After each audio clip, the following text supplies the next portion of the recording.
আসসালামু আলাইকুম। আমি এখন পাতাকপি ভাজি করব, তার জন্য ফোড়ন বসিয়েছি। প্রথমে জিরা এবং সফ বা মিষ্টি জিরা যেটাই বলে সেটা দিয়ে বসিয়েছি। তারপর পেঁয়াজ দিয়েছি। পেঁয়াজটা ভাজা ভাজা হয়ে এসেছে। এখন আমি এর মাঝে আলু দিয়ে দেব। আলু দিয়েছি, আলুটা এখন আমি ভেজে নেব। আলুটা ভাজা ভাজা হয়ে এসেছে, এর মাঝে এখন আমি পাতাকপি দিয়ে দেবো।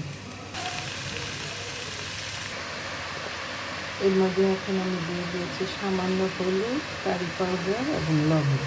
এখন ভালো করে মিশিয়ে নেব। এখন টমেটো দিয়ে দেব।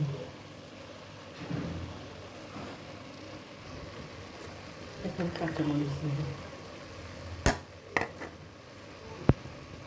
এখন এর মধ্যে ডিম দিয়ে দেব।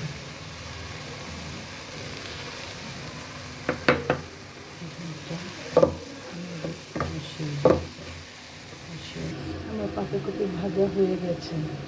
আমার ধনে পাতা নাই, যার জন্য দিতে পারি না। আপনারা ধনে পাতা দিয়ে নেবেন। ধনে পাতা দিলে অন্যরকম একটা ফ্লেভার আসবে, টেস্টি হবে। সবাই ভালো থাকবেন, দোয়া করবেন। আল্লাহ হাফেজ।